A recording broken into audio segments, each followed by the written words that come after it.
أنا ما شايف شيء غير مجموعة حلمات. جيت اختبار الذكاء الخاص بك.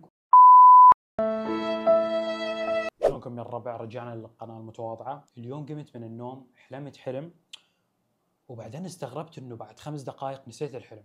الان يعني كنت قاعد احلم ونايم، وبعدين بس قمت من النوم قاعد احاول اكمل الحلم مخي. يعني انا شوي نايم وشوي قايم، قاعد احاول اكمل الحلم مخي، بس ما قاعد يركب. هو الموضوع ما قاعد يركب مخي. فانا قلت يعني كانه عندي مشكله بالتحليل او هاي، او انه مخي يعني ما قاعد يشتغل صح، لانه الحلم كان خطير، الحلم كلش حلو. المهم فانا شكيت بكل المواضيع على طول. انت شنو تدخل على جوجل حتقول تكتب هل اني غبي او هل القصه كلها ما صارت. بس المهم على طول تلقائيا حروح شنو اسوي؟ حسوي اختبار اي كيو، او حسوي اختبار للذكاء، صح؟ او نفس اي بني ادم طبيعي يعني حيسويه. لهذا السبب جينا اليوم وحنسوي اختبار الاي كيو. اختبار الاي كيو شنو هو؟ تجاوب على اكثر من سؤال، وحسب نمطك الذكائي واختيارك للاجوبه وشلون انت تفكر حيعطيك رقم معين. واتوقع الطبيعي هو من 80 الى 70. اتوقع هذا للبني ادم الطبيعي يعني. فانا اريد اشوف هل انا بني ادم طبيعي ولا الحلم اللي راح ما اقدر اعيده، او يمكن انا بس قاعد انسى بسرعه، او عندي باركنسونز ولا زهايمر. ولا انا صراحه شايف انه فعاليه جدا خطيره.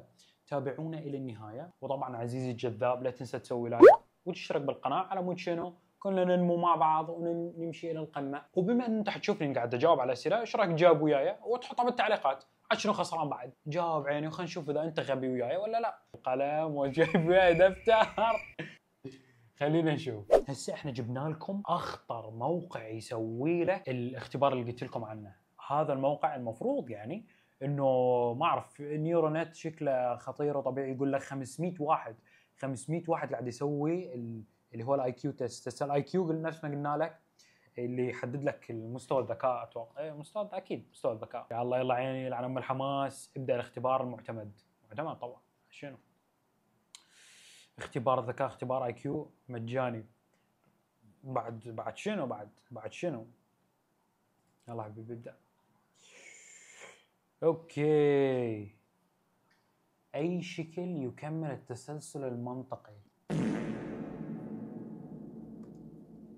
هسه احنا يعني من البدايه انا ما اعرف هي وين السؤال؟ هو وين السؤال؟ شوف قمه التياسه. انا صار قاعد احاول ادوس من على اليمين وطلعت الاجوبه على اليسار.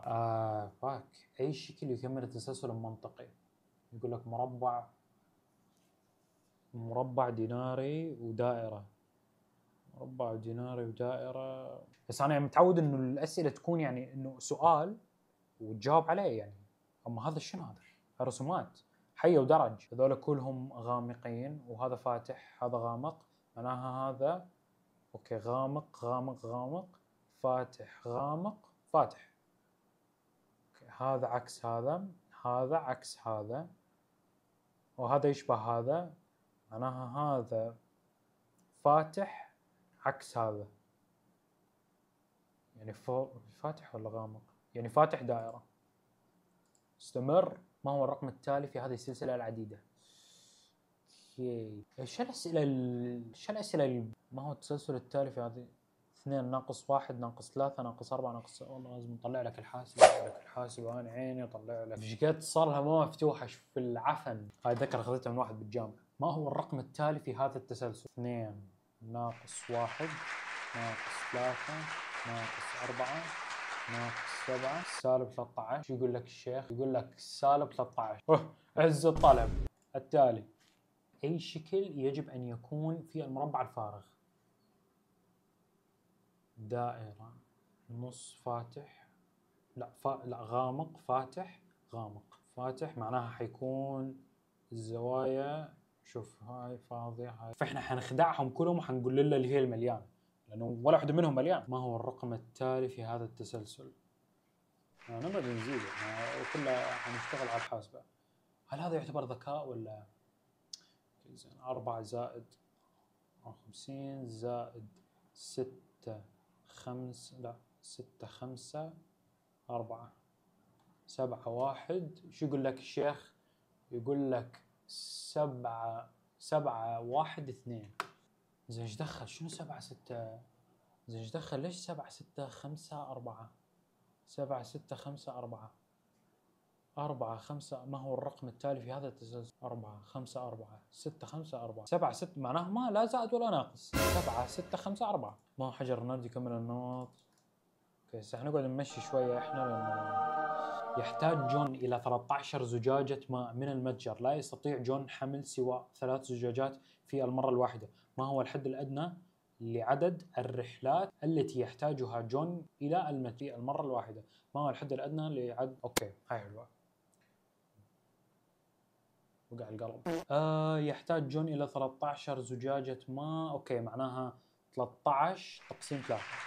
13 تقسيم 3 4.3. احنا لازم نراويكم. 4.5 هو اقرب شيء للجواب. اي من المربعات التاليه يكمل التسلسل البصري في الشبكه؟ لا ما اقدر يعني، حتى هاي لو تشيلون مني العلامات ما اريد، ما اقدر، ما ارقام ما اقدر. ما هو الرقم؟ هو الذكاء كله يعتمد على الارقام يعني، ماكو الغاز، ماكو شيء ثاني غير الهاي. ما هو الرقم المفقود في هذا التسلسل؟ 1 8 27. هذا جدول ضرب 3. هذا جدول ضرب 3. 3 ضرب 5 15. 3 ضرب 8 24. 3 ضرب لا هل فعلا انا غبي او ما اعرف يعني؟ المشكله قاعد استخدم الحاسبه، او اكيد جدول ضرب 3 هاي شغله اكيده، انه 216 مو موجوده غير جدول ضرب 3 صح يا اخوان؟ طلع لنا 39، فاحنا حنحط اقرب شيء له اللي هو 36. كمان الشكل الاول يرتبط بالثاني، اي من الاشكال التاليه يكمل العلاقه المنطقيه. اوكي هذا شخطه شخطه شخطه، معناها هذا. اختر الإجابة الصحيحة. سارة التي تبلغ من العمر 16 عاما هي حاليا أكبر من شقيقها ب4 مرات. كم سيكون عمرها عندما تصبح ضعف عمره تماما؟ اوكي هي عمرها 16 وهي هسه ضرب 4 من عمر أخوها الكبير. 16 ضرب 4 عمرها 64 بالحاسبة، هاي الحاسبة. عمرها 64 حاليا أكبر من شقيقها ب4 مرات. كم سيكون عمرها عندما تصبح ضعف عمره تماما؟ ضعف يعني ضرب 2، يعني 64 ضرب 2 128 تقسيم 2 64. ضربت 2 وقسمت ب2 معناها نفس الشيء. يمكن 4 مرات قصدهم يعني زائد 4 معناها 16 زائد 4 20. اوكي هذا رقم منطقي. 20 نص 20 10. كم سيكون عمرها عندما تصبح ضعف عمره تماما؟ ليش بقعد يا الله صار لي من زمان ما سويت امتحان. اوكي خلينا نقول 20. اوكي 20 موجود، 20 موجود 20 خلاص 20. ولا هذا هذاك كان رقمها هي او عمرها هي. مشكلة يعني.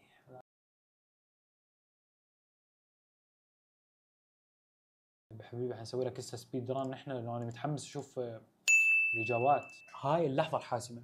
شو يقول لك؟ اي من الاشكال التاليه يكمل نمط داخل الشكل الخماسي؟ ممكن انه لازم تسوي هاي بعدين دائره.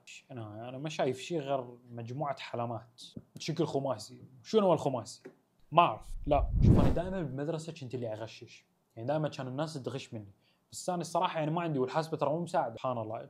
تخيل صدق ام لا تصدق انا اللي كنت اغشش الناس. معناها عندك حلمتين 3 1 1 1. اوكي عندك شخطه هنا شخطه هنا، معناها حلمه وشخطه. منطقي جدا. انهاء لان ام الحماس. هذا اخر سؤال. اوكي انهاء.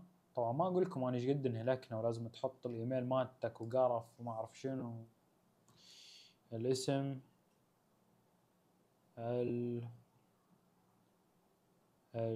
الذكي جدا. البريد الإلكتروني. هسه أنا متحمس. لازم نشوف كم مستوى الذكاء. إحنا مثل ما قلنا متوسط. إيش قد المتوسط؟ شوف يقول لك المتوسط أو الطبيعي من 85 إلى 100. بإذن الله أنا متأمل يعني إنه أكيد يعني أي شيء بين ال 130. نيورو أكاديمي. أوكي شكرا لك. منخفض أقل من منخفض. بسم الله.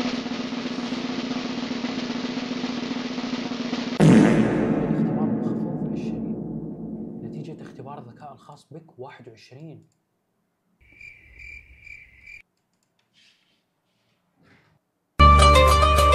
واحد وعشرين. لحظة شوي.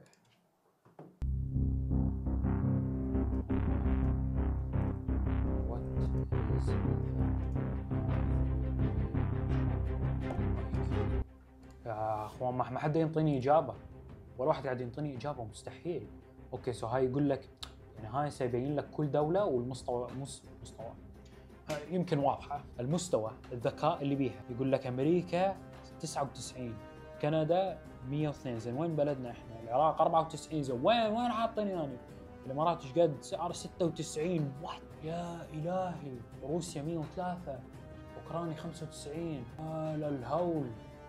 21 عمري، يعني حرفيا اني وعمري والذكاء واحد. يمكن لانه سوينا سبيد ران لنص الاسئله، بس لا ما اتوقع. لا هذا اكيد يعني الا ما يكون شيء بخلل. بس انا حاعطيكم قلم حلو. تعرف ليش؟ لان انا بني ادم جدا ذكي، ورقم بالشاشه ما يحدد ذكاء. مستوى الذكاء ما ينحسب على مجرد رقم او انك تعرف تجاوب اسئله عليها حلمات. لا مشكله، يقول لك يعني بكل اريحيه تصنيفك في الاختبار منخفض. زين يعني شوف، ده يقول لك انت غبي بس باحترام. اذا احد يعرف او الى بهذا الموضوع انه ليش الاسئله غريبه، يعني على اي اساس انت تحط اسهم ومربعات ويقول لك خماسي وما اعرف شنو؟ زين على اي اساس؟ انت على اي اساس حتحدد انه هذا مستوى ذكائك؟ او يمكن يبين انه نمط دماغك شلون يفكر. غريب موضوع جدا صراحه. ولكن احنا لا نيأس، وبعدين الا ما ارجع لكم انا اسوي بدال اختبار الذكاء اسوي الغاز، لانه الغاز يعلطف شويه، او العب حياه ودرج او اكس او احلى. اتوقع هاي لها ذكاء عنه. شاركونا، حطوا بالكومنتات اذا انت سويت نفس الاختبار ولا لا، وانت عندك الهاي. اغلبهم بفلوس حلو، ولكن انت وجيبك اذا حابب تشوف اذا انت غبي ولا لا. اذا وصلت لهاي النقطه من الفيديو بصراحه انا احييك. ان شاء الله تكون عجبتوا. واذا حبيتوا اكثر من هاي الفيديوهات ليش لا اكتب لنا بالكومنتات. واذا انت حليت الامتحان اكتب لنا ايش قد النتيجه يعني. وتحياتي لكم جميعا والى اللقاء عزيزي.